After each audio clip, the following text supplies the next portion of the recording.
Assalamualaikum warahmatullahi wabarakatuh. Nama saya Natasha Rivalda dengan NIM 641903844 kelas 644B01. Pada video ini saya akan membahas tentang operasi produksi dan produktivitas atau strategi operasi produksi.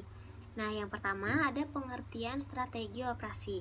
Strategi operasi adalah suatu visi fungsi operasi yang memberikan keseluruhan pengarahan atau dorongan bagi pengambilan keputusan agar searah dengan tujuan perusahaan.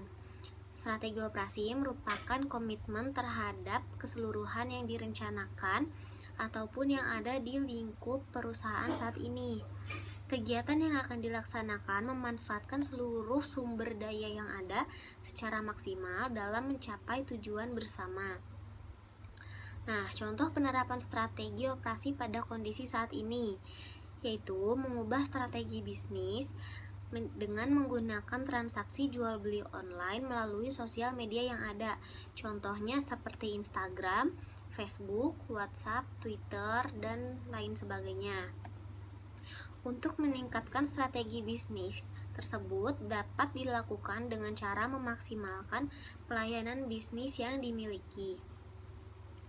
Kemudian ada strategi operasional. Yang pertama, misi atau mission. Misi adalah tugas pokok berkaitan dengan tugas yang akan diemban oleh perusahaan untuk mencapai visi dan menjelaskan tujuan dari fungsi operasi dalam strategi bisnis. Misi harus menyatakan prioritas di antara tujuan-tujuan operasi, baik yang menyangkut biaya, kualitas, produk, pelayanan, dan lain-lain. Contohnya misi operasi pada pabrik elektronik, yaitu menyediakan produk yang sesuai dengan permintaan pasar dan terus berkembang menjadi perusahaan yang berkualitas. Yang kedua, ada tujuan operasi. Tujuan operasi harus ditetapkan dalam bentuk kuantitatif agar dapat diukur seberapa besar pencapaian tersebut. Contohnya, biaya pabrik dari penjualan ditetapkan 48% dan 3 tahun lagi diharapkan menjadi 45%.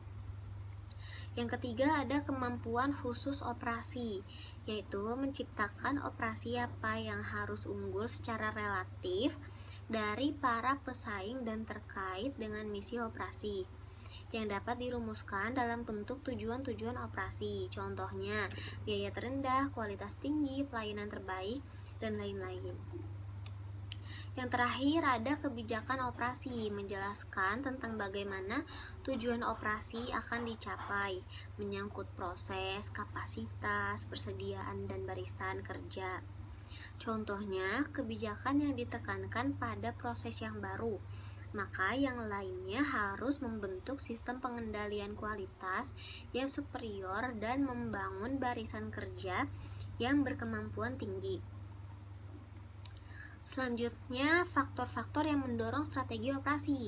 Yang pertama, ada keinginan untuk menekan biaya atau efisiensi dan meningkatkan kualitas produk. Yang kedua, melemahnya bargaining position dalam menghadapi supplier bahan baku dan komponen. Yang ketiga, saingan semakin kuat dalam pemasaran produk yang sama. Yang keempat, tidak adanya tenaga profesional untuk bidang keahlian tertentu dalam menciptakan kemampuan khusus. Kemudian ada pengertian produktivitas. Produktivitas adalah kemampuan setiap orang, sistem, atau suatu perusahaan dalam menghasilkan sesuatu yang diinginkan dengan cara memanfaatkan sumber daya secara efektif dan juga efisien. Maksud dari efektif di sini adalah penekanannya hanya pada pencapaian sasaran tanpa memperhitungkan input.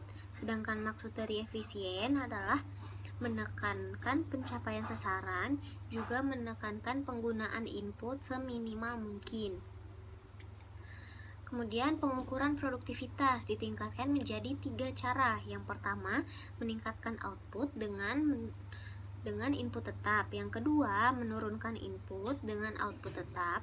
Yang ketiga, menaikkan output dengan menurunkan input. Contoh dari input di sini, yang pertama ada tenaga kerja, modal, material, dan masih banyak lagi. Ya, contoh dari output ada barang atau jasa, transportasi, dan sebagainya. Faktor yang menentukan tingkat produktivitas, yang pertama ada tenaga kerja, contohnya pilot, dokter, pengrajin keramik, penjahit, pedagang asongan, dan lain-lain. Yang kedua ada modal atau mesin dari peralatan lainnya, contohnya uang pembiayaan, gedung, dan mesin-mesin pabrik. Yang ketiga ada manajemen, contohnya yaitu sebuah organisasi. Yang keempat ada kewirausahaan atau entrepreneurship, contohnya keterampilan, keahlian, kemampuan memimpin, kemampuan mengorganisir, public speaking, dan sebagainya. Sekian video yang dapat saya sampaikan, semoga bermanfaat. Kurang lebihnya mohon maaf. Wassalamualaikum warahmatullahi wabarakatuh.